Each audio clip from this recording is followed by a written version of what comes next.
Hey guys, how y'all doing? I'm here to give you guys a very short recap on Sakurada Reset on episode 3. Now, this episode right here, I guess it's pretty simple in a simple way, the way how I'm going to sum it up in just simple short terms without giving out a lot of detail. Although, there will be little small details of what kind of got things going, and it looks like to me there's more to it than just a certain reset along with what other events are involved in. Not to mention preview next episode, dear lord, it looks like it's more than just that, So if anything else, let's just get this started.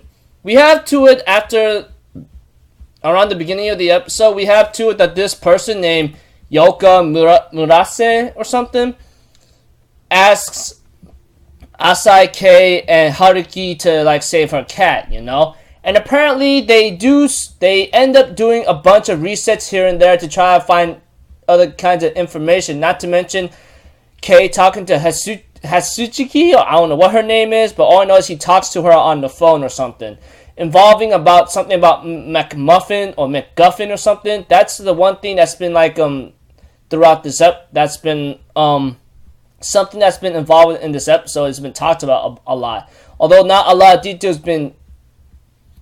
detail has been closed in on, Even the person that he was talking to on the phone cannot disclose information about Yoka Murase and this MacGuffin guy or something, or MacMuffin person or Guffin person. But aside from all that, the person that Asai K talks to on the phone decides to give him some help, like Seke Nono, who has this ability about finding cats or something, which is a girl apparently.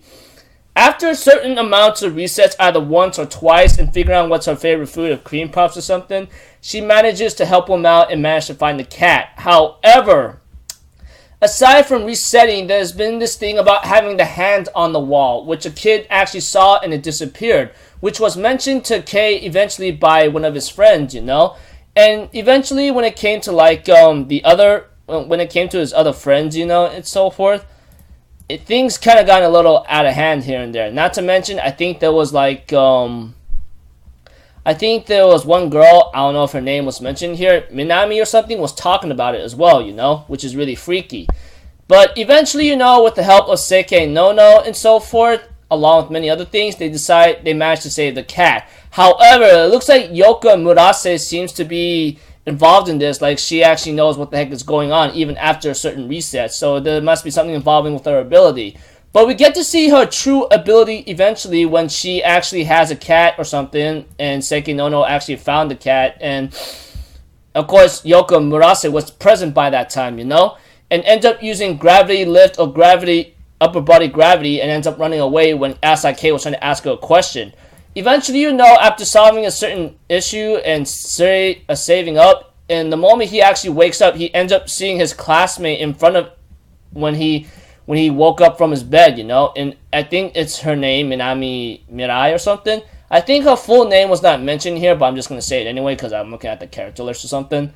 But when he ends up seeing Minami right above him, like a ghost, And the preview, the next episode involves a cat, ghost, and revolution, which is 2 out of 2. Which apparently we have to it that it looks like Yoka Murase is involved with a certain killing, which is previewed in next episode, which is going to be episode 4, I believe. Yeah.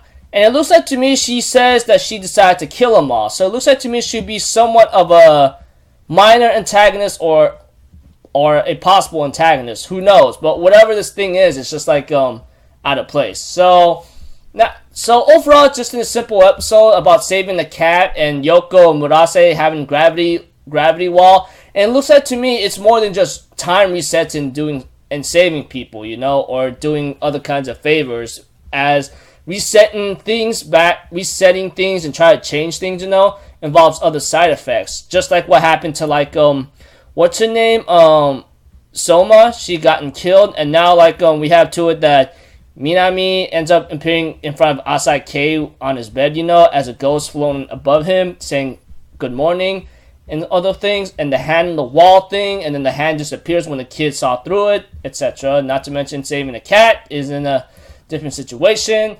It looks to it that there are certain resets that's having like certain side effects or something, you know, possibly changing futures or changing like certain outcomes that happened. It does not happen, but in other cases, just other things have been happening when it comes to resetting a lot, and that must be a certain theme going around this series or something. But overall, like I said, episode is simple, saving a cat, and then looks like the next episode looks like Yoka Murase might be a minor antagonist, though we'll have to see about that next episode, why she decided to kill him all in the first place. So until then, I'm Alpha Zero, people. Have a good day, and I'll see you guys in my next video. So alright, peace out, bye bye. Doo doo doo.